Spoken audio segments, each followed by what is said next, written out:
पाटेश्वर एक शोध निबंध. आदित्य फडके. लेणी समूह पहिला. हा लेणी समूह विश्वेश्वर तळ्यालगत आहे. वास्तविक इथे एकच लेणी असल्यामुळे याला समूह म्हणणे योग्य ठरणार नाही. या लेणीमध्ये जाण्यासाठी तळ्याच्या पश्चिम बाजूने पायऱ्या आहेत. यामध्ये पाणी जाऊ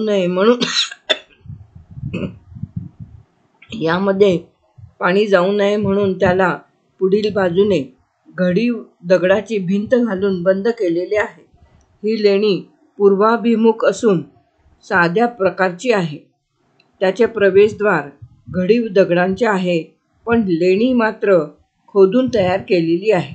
लेणीमध्ये प्रवेश केल्यावर डाव्या बाजूला 1.25 मीटर उंचीच्या दगडाच्या बांधीव भिंतीवर एकच आयताकृती शाळुंकेवर 5 गोलाकार शिवलिंगे आहेत. पण या सगळ्या लिंगाच्या पन्हाळी उत्तरेकडे आहे. लेणीमध्ये उजव्या बाजूस लहान खोलीवजा जागा आहे. त्यामध्ये नंदी धारण केलेले एक शिवलिंग आहे, तर दुसरे अनेक लहान लिंगे असलेले थरयुक्त पिरॅमिडसारखे शिवलिंग आहे. तिसरे शिवलिंग लिंगविरहित म्हणजे केवळ शाळुंक असलेले आहे. लेणीमध्ये समोरच्या बाजूलाही 3 शिवलिंगे आहेत. त्यातील पहिले चौकोनी आकाराच्या दगडावर एकसंध घडविलेले आहे. दुसरे आणि तिसरे सामान्य असून त्यातील तिसऱ्या शाळुंकेवर लिंग नाही. या ठिकाणी मांडी घालून बसलेली लहान आकाराची दगडी स्त्री मूर्तीही आहे, पण खराब झाल्यामुळे ती कोणाची आहे हे समजत नाही. ही कोणीतरी मांडी घालून बसलेली साध्वी असावी असे वाटते. शिवाय या लेणीला तोलण्यासाठी एक अर्धस्तंभही आहे. विश्वेश्वर तळ्यामध्येही काही शिल्पे आहेत. त्यात वरच्या बाजूला पश्चिमाभिमुख 3 मुखे व 1 पाय असणाऱ्या अज एकपाद नावाच्या देवतेचे शिल्प आहे. शिवाय गणेश आणि काही देवतांचीही शिल्पे आहेत. लेणी समूह दुसरा. अग्निवृक्ष मंदिर व परिसर. या मंदिरा समूहाच्या पूर्वेकडे दुसरा लेणी समूह आहे. मठाच्या खालच्या बाजूच्या पायवाटेने इथे एका मोठ्या सपाटीवर पश्चिमाभिमुखी एक व उत्तराभिमुखी 3 लेणी आहेत. त्याच्या सुरुवातीलाच खोदलेले कुंड आहे. हे पाणी पिण्यासाठी वापरतात. या लेण्यांसमोर फामसना पद्धतीचे शिखर असलेले अग्निवृक्षाचे मंदिर आहे.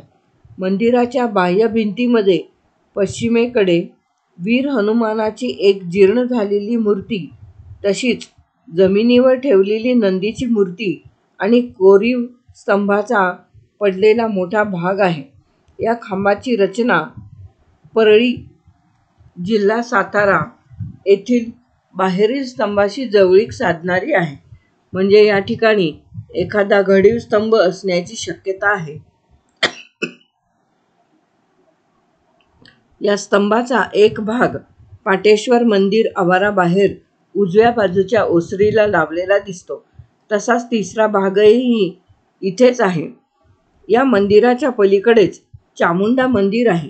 लेण्याची दर्शनी बाजू मंदिरातील द्वार शाखेप्रमाणे अनलंकृत आहे.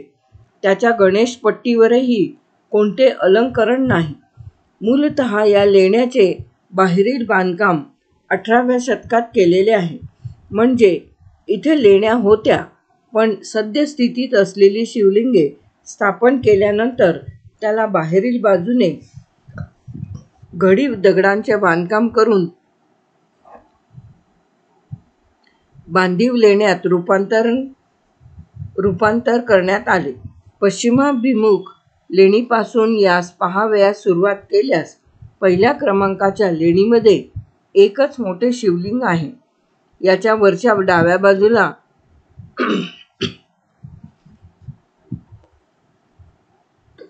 दोन वातायने झरोके असावेत असे वाटते आणि बाहेरील बांधकाम करतेवेळी त्यांना बंद करण्यात आले. यामध्ये नवग्रहपट ठेवलेला आहे. दुसऱ्या क्रमांकाच्या लेणीमध्येही 3 शिवलिंगे आहेत, पण यासोबत आणखी काही अशी शिल्पे आहेत की ज्यांची अजून नोंद आणि दखलही घेतली गेलेली नाही. अशी 2 शिल्पे या लेण्यामध्ये आतील समोरच्या भिंतीवर डाव्या बाजूस आहेत, पण ती आता नष्ट होण्याच्या मार्गावर आहे. त्यातील एक शिवलिंग आहे, तर दुसरे शेषशायीचे हे शिवलिंग पळसांबे, जिल्हा कोल्हापूर मधील लेणीमध्ये शिवलिंगाशी जुळणारे आहे. प्रथमदर्शनी ते एखाद्या स्तूपासारखे वाटते, पण निरीक्षणपूर्वक पाहिल्यास ते शिवलिंग असल्याचेच समजते. शेषशायीचे शिल्प मात्र काळाच्या ओघात बरेचसे नष्ट झालेले आहे. त्यांचे इथे केवळ आता अस्तित्व शिल्लक आहे, पण व्यवस्थितपणे पाहिल्यास शिवलिंगावर विष्णू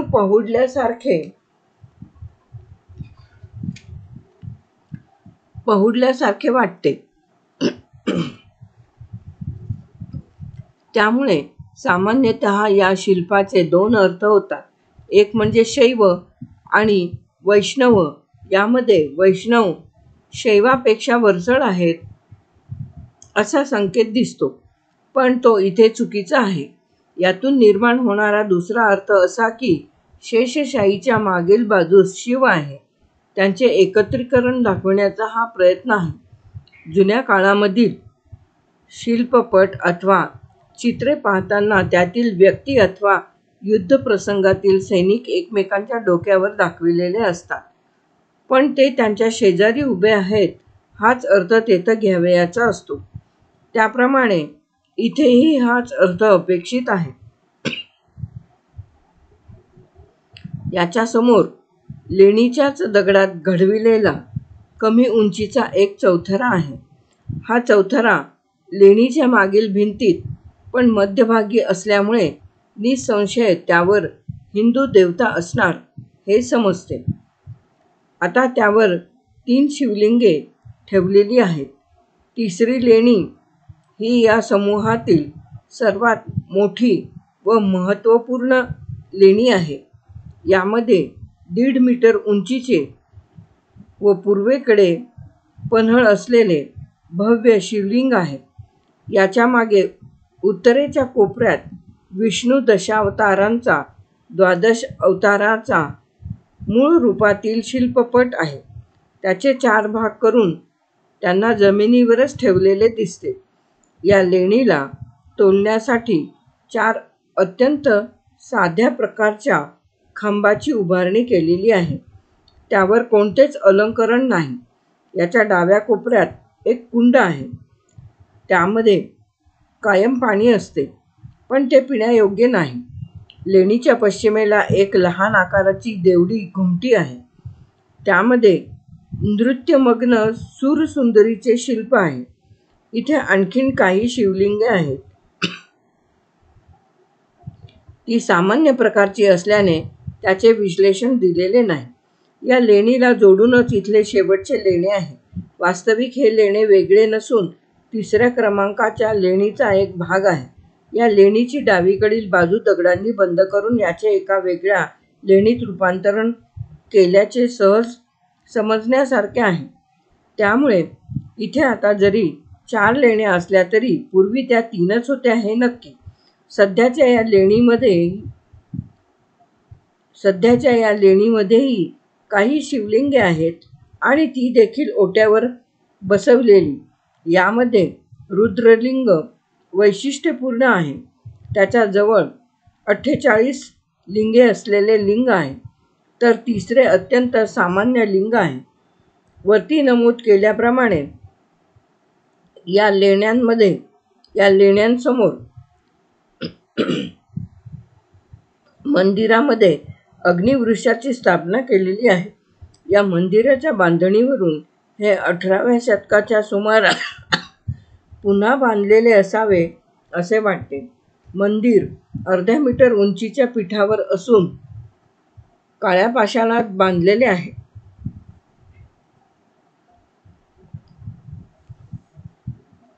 मंदिराच्या शिखराचा भाग फासना पद्धतीचा आहे. अशी फासना पद्धतीची शिखरे यक्ष, दुय्यम देवतांच्या किंवा ऋषींच्या योग्याच्या समाधीस्थानासाठी वापरण्यात येत असत. याचे आतील बाजूने केलेले बांधकाम वैशिष्ट्यपूर्ण आहे. याच्या छताला आतील बाजूने 3 मोठ्या व जाड शिळा आडव्या टाकलेल्या आहेत व त्यावर वरील शिखर तोललेले आहे. दगडांची शिखर असलेल्या मंदिरामध्ये अशी पद्धत पाहायला मिळते. या शिखरांचे शास्त्रीय विश्लेषण करावयाचे झाल्यास डॉक्टर प्र. जामखेडकरांनी त्यांच्या स्थापत्य आणि कला या ग्रंथात दिलेला उतारा योग्य ठरेल. हे शिखर सौंदर्यदृष्ट्या फारसे आकर्षक नसले तरी त्याचे निर्माणतंत्र अगदी सोपे व सुटसुटीत असते. त्यामुळे ते बांधायला अगदी सोपे आणि व्यावहारिकदृष्ट्या किफायतशीर आहे. त्याची बाह्यरेषा चौकोनी पाया असलेल्या शंकूसारखी आहे. त्याच्या चारही किंवा दोन्ही बाजूवर असलेल्या भूमी समांतर रेषा शिखराच्या कोपऱ्यावर पाकळीच्या आकाराने आणि दर ठराविक अंतरानंतर वर्तुळाकृती आकाराने खंडित झालेल्या असतात. एका अर्थी हे शिखर ठराविक अंतरावर येणारे तल वेगळे दाखविण्यासाठी आणि कूटशिखरे असलेले द्रविड शिखर प्रतिकात्मकपणे अभिव्यक्त करणारे आहे. याचे एक उत्तम उदाहरण म्हणून सांगली जिल्ह्यातील सागरेश्वर मंदिर या समूहाचे नाव घेता येईल. या ठिकाणी एक गोष्ट पाटेश्वर ठिकाणाशी साधर्म्य दाखवणारी आहे. ती म्हणजे सागरेश्वर येथे काही लेण्या आहेत. त्यावर अशाच प्रकारचे एकसंध फासना शिखर आहे. इथे काही ठिकाणी या दगडाच्या बांधणीमध्ये जागा ठेवलेली आहे. त्यातून पावसाळ्यात पाणी दगडाच्या खाचात न राहता बाहेर वाहून येण्यास मदत होते. याच्या बांधणीवरून हे 13व्या शतकाच्या सुमाराचे मंदिर असावे व त्याच्या बाह्य भिंतीची 17व्या-18व्या शतकात त्याची डागडुजी केली असावी असे वाटते. या लेणी समूहापासून पूर्वेकडे 3रा लेणी समूह आहे, पण त्यापूर्वी आणखी एक वटेश्वराचे मंदिर आहे. या मंदिराचे बांधकाम निराळे आहे. मंदिराच्या बाह्य भिंतीमध्ये फूटभर अंतर सोडून आणखी एक भिंत बांधलेली आहे व त्यामध्ये शिवलिंगाची स्थापना केलेली आहे. मंदिराच्या दर्शनी बाजूला मध्यभागी एक आकृती कोरलेली आहे. त्याचा अर्थ अद्याप लागलेला नाही.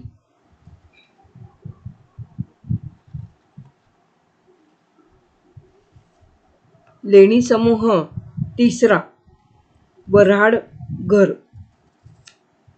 पाटेश्वर डोंगरावर सर्वात पूर्वेकडे आणखी एक लेणी समूह आहे.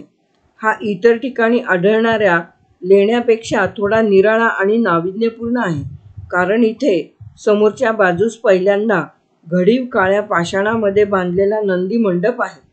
त्यांच्या बाहेरील बाजूला भग्न झालेली दीपमाळ आणि लहान आकाराचे शिल्प आहे. या धेनूच्या खालच्या दोन्ही बाजूस लहान आकाराची वासरे दाखविलेली आहेत.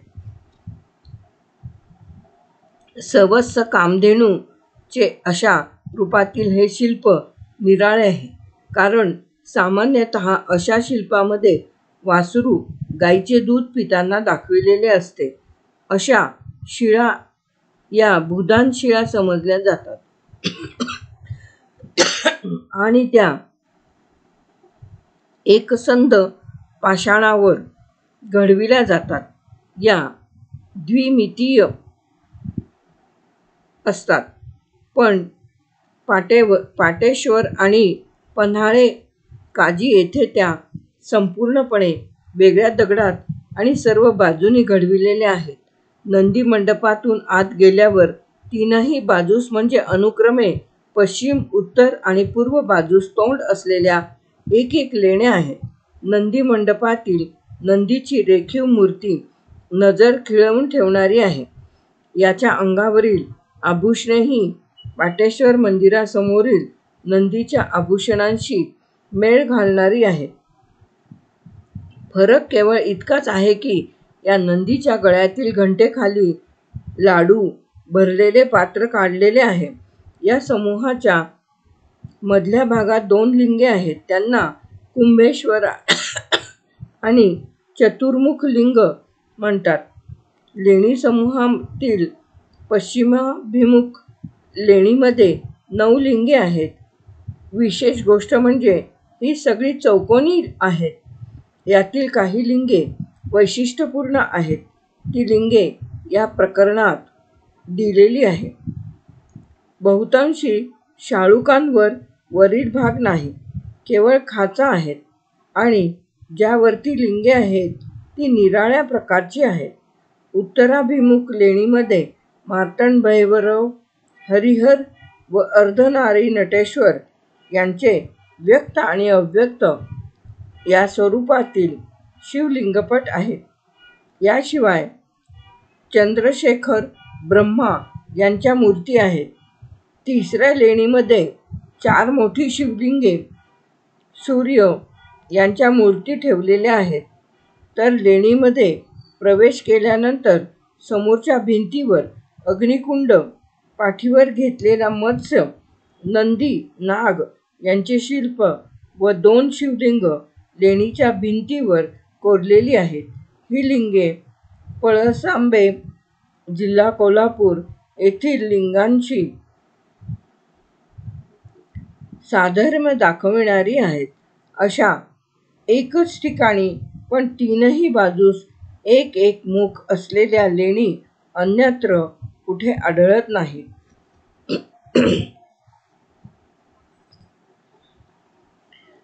उत्तराभिमुख लेणीला तोलण्यासाठी पूर्वी ज्या ठिकाणी खांब होते त्या ठिकाणी नंतर म्हणजे 14व्या शतकाच्या सुमारास साध्या प्रकारचे खांब आधारासाठी लावण्यात आलेले आहेत. यातील नाग कोरलेल्या खांबांपैकी उजव्या बाजूच्या खांबावर दर्शनी बाजूस देवनागरी लिपीमध्ये 6 ओळींचा एक शिलालेख कोरलेला आहे. हा निश्चितच अलीकडच्या काळातील आहे. त्यातील काही अक्षरे वाचता येतात, परंतु त्यातून कसलाच बोध होत नाही. हा लेख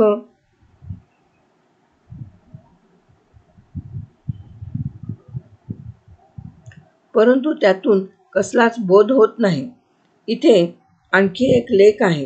तो डाव्या बाजूच्या उभ्या दंडाकृतीवर कोरलेला आहे. या खांबाच्या पुढे असणाऱ्या खांबाच्या तळखड्यावर त्रिशूळ वाटावी अशी एक आकृती कोरलेली आहे. याचे सर्वात चांगले शिल्प दुसऱ्या लेणी समूहापासून तिसऱ्या लेणी समूहाकडे येताना चढालगत उजव्या बाजूस असणाऱ्या वटेश्वर मंदिराच्या दरवाजावरील भागावर दिसते. उत्तराभिमुख लेणीचे द्वार घडीव दगडांनी बनविलेले आहे. त्याच्या बाजूचा काही भाग व वातायने म्हणजे खिडक्या लेणीच्या बांधीव दगडामध्येच आहेत. गणेशपट्टीवर जीर्ण झालेल्या 3 मूर्ती आहेत.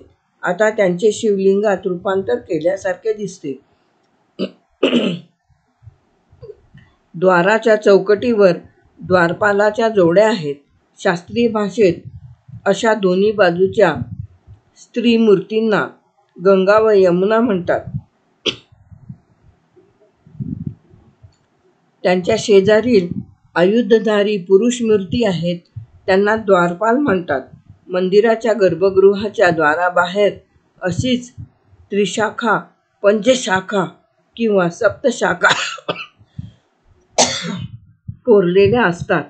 शिवाय त्याच्यावर सर्व ठिकाणी कोरीव काम केलेले असते. त्यांना नरशाखा, व्यालशाखा, वेलबुट्टीदार नक्षी अशी नावे आहेत. येथील स्त्रीमूर्तीच्या हातात अक्षमाला व कमंडलू आहेत, तर द्वारपालाच्या हातात अक्षमाला व त्रिशूल आहेत. डाव्या बाजूच्या असलेल्या त्रिभंगावस्थेतील द्वारपालांच्या मूर्ती या अधिक सुबक व रेखीव आहेत. त्यांच्या अंगावरील आभूषणे व मुकुट ही मूर्तीला साजेशी आहेत. त्यांच्या दोन्ही बाजूला डोक्यावर लिंगे कोरलेली आहेत. उजव्या बाजूच्या मूर्ती बऱ्याच ओबडधोबड आहेत. याचेही अंकन डाव्या बाजूच्या असणाऱ्या मूर्तीप्रमाणेच आहे. फरक फक्त इतकाच आहे की या दोन्ही मूर्तीच्या पायाजवळ शिवलिंगे कोरलेली आहेत.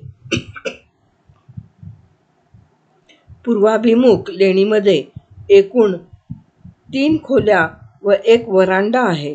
या लेणीच्या निर्मितीचा काळ 7वे-8वे शतक आहे. डाव्या बाजूला लेणीच्या मध्यभागी एक शिवलिंग आहे. त्याप्रमाणे बाकीच्या खोल्यांमध्येही वेगवेगळ्या आकाराची व प्रकारची शिवलिंगे आहेत. यामध्ये डाव्या बाजूला एका लिंगावर 3 लिंगे असलेले एक लिंग आहे, तर लेणीच्या सुरुवातीस 2 कमललिंगे आहेत. याच्या आतील बाजूस 2 वेगळ्या खोल्यात एक मोठी लिंगे आहेत. त्यातील पहिले लिंग सहस्त्रलिंग आहे, पण मी याला धारा सहस्त्रलिंग म्हणेन, कारण त्याला वरून शाळुंकेपर्यंत सहस्त्रलिंगाच्या मधून उभ्या धारा कोरलेल्या आहेत. शिवाय त्याच्या वरील बाजूला पंचलिंगे आहेत. ही लेणी 4 मध्यभिंतीवर व पुढे 2 अर्धस्तंभांवर पेरलेली म्हणजे तोललेली आहे. भिंती सामान्य असून पुढील दोन्ही खांब थोडेसे रेखीव आहेत. लेणीला तोलण्यासाठी आतमध्येही खोल्यांच्या भिंती आहेतच. तसेच दर्शनी बाजूस पण डावीकडे एक मोठा खांब आहे. त्याला एक भग्न सूर्यमूर्ती टेकवून ठेवलेली दिसते.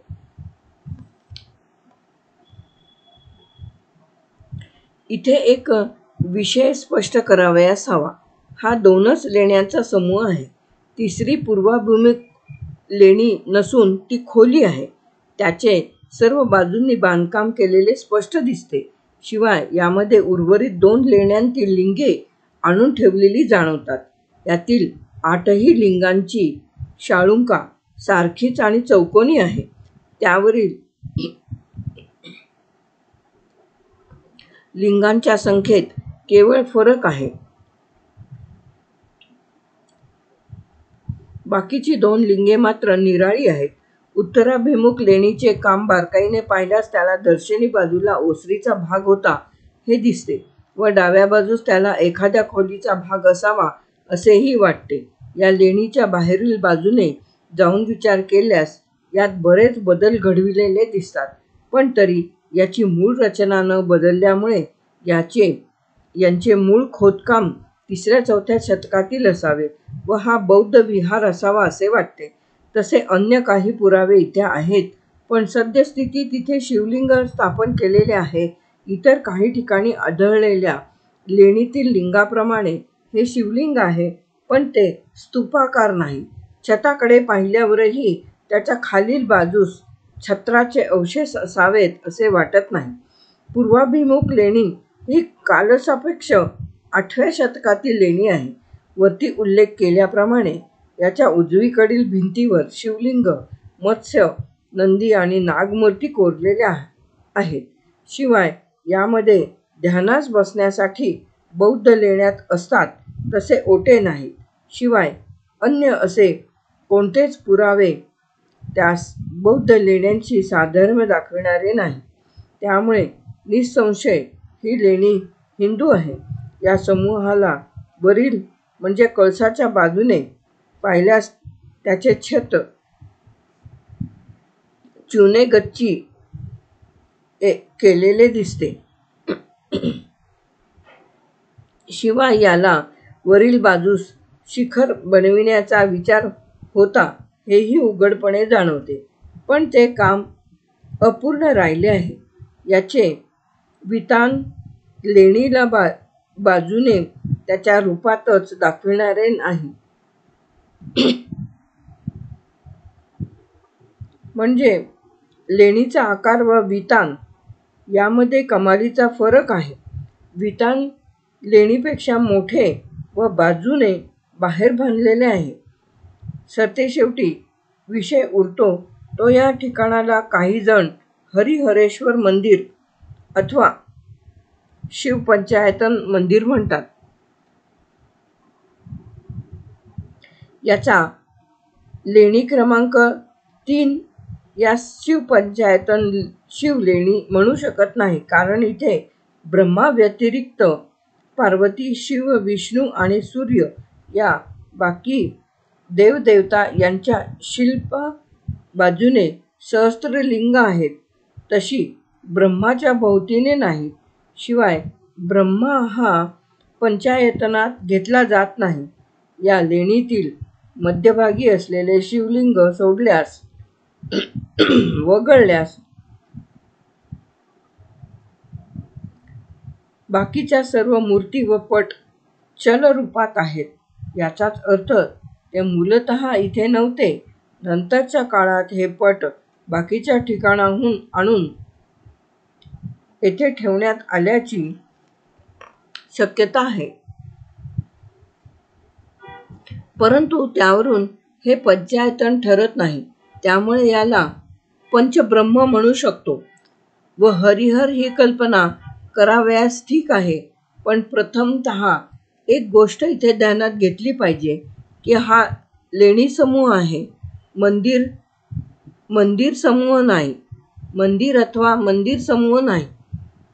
आणि इथे जशी विष्णूची मूर्ती आहे तशीच किंबहुना तेवढीच सूर्य आणि पार्वतीचीही मूर्ती आहे एका काळातीलच. पण केवळ शिवलिंगाच्या मागच्या बाजूस विष्णू असलेल्या शिवलिंगपटामुळे हे नाव देणे योग्य ठरणार नाही. स्थानिक कथा या ठिकाणाला वऱ्हाडघर नाव देतात.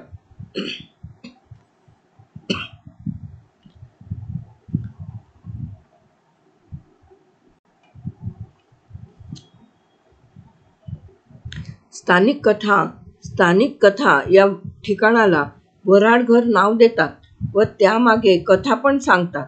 ही कथा अर्थातच तेथील शिवलिंगे आणि पार्वतीचे मूर्त अथवा अमूर्त स्वरूप पाहूनच सांगितली गेलेली आहे.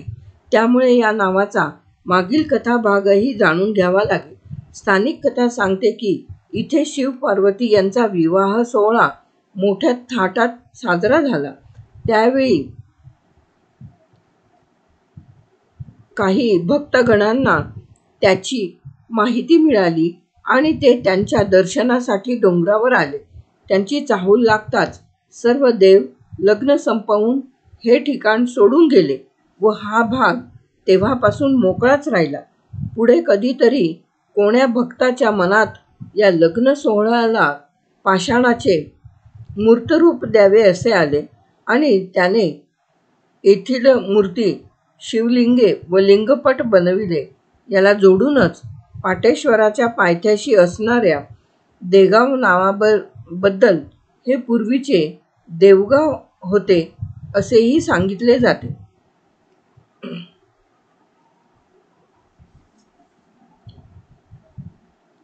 आता या कथेच्या अथवा आख्यायिकेच्या तपशिलात न जाता सुद्धा इथे काही गोष्टी स्पष्ट दिसतात.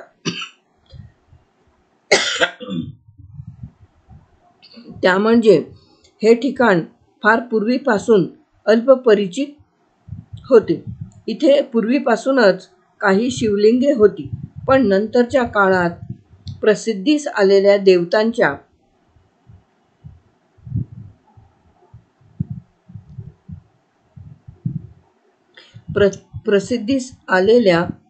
देवतांच्या मूर्ती इथे तयार करून बसविण्यात अथवा स्थापण्यात आल्या.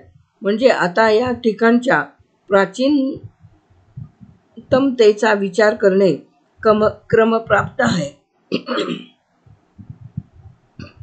पाटेश्वर येथील लेणी समूह हा इसवी सनाच्या 4थ्या ते 8व्या शतकातील असावा असा अंदाज आहे. हा विषय इथे स्पष्ट करावयास हवा की या लेण्या मूलतः ब्राह्मणी लेण्या आहेत.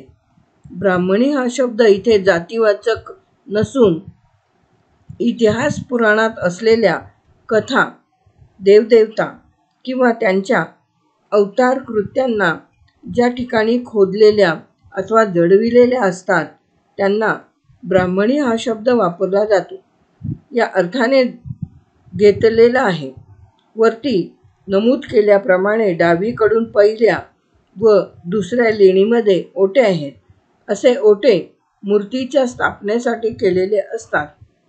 जैन किंवा बौद्ध लेणीप्रमाणे इथे इतके उंच ओटे अगर खोल्या आढळत नाहीत. शिवाय दुसऱ्या लेणी समूहातही हाच प्रकार दिसतो. त्यामुळे निःसंशय या ब्राह्मणी लेण्या आहेत. शिवाय अशा लेण्या खोदण्यासाठी स्थानिक राज्यकर्ते अथवा धनिक मंडळी यांची मदत असावी लागते. त्याशिवाय लेण्या खोदता अथवा घडविता येत नाहीत.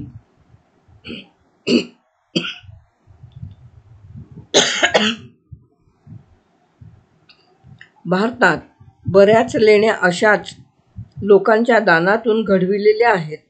तसे त्याचे शिलालेख देखील सापडलेले आहेत. काही लेण्या कोणत्या तरी किल्ल्याच्या आश्रयाने घडविल्या जातात. काही लेण्या कोणत्या तरी किल्ल्याच्या आश्रयाने घडविल्या जातात. उदाहरणार्थ कार्ले भाजे या लेणी लोहगड विसापुराच्या जवळ आहेत. औरंगाबादच्या लेणी दौलताबाद किल्ल्याजवळ आहेत. पाले गंधार रायगडच्या तर कुडे मांदाडच्या तळगडाजवळ. शिवाय काही ठिकाणी लेण्यांजवळ एखादी मोठी बाजारपेठ असल्याचे दिसते. आगाशिव लेण्यांजवळील कराड, करहाटक अथवा करहाकड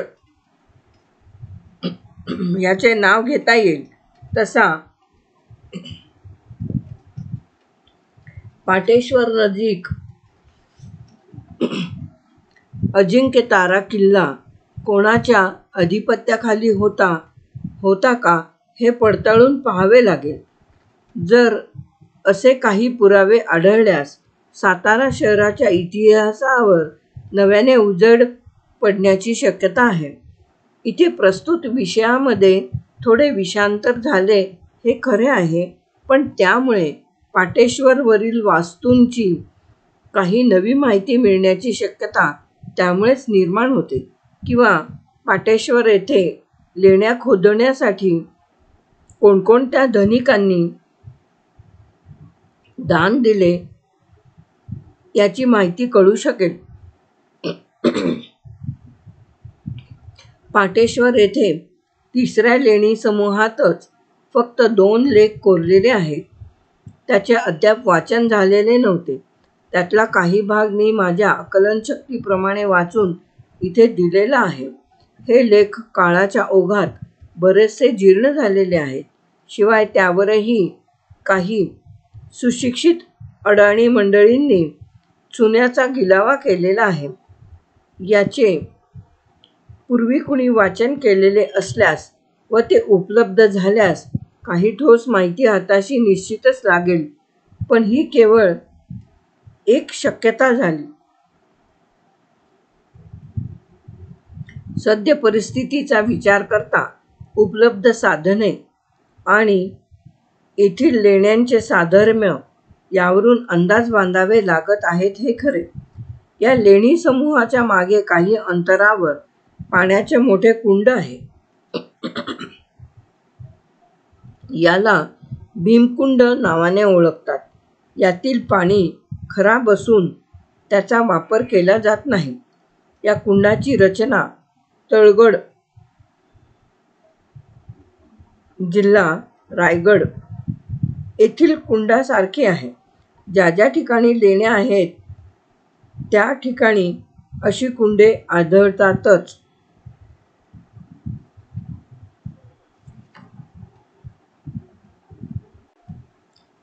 लेणी समूह हे प्रकरण समाप्त.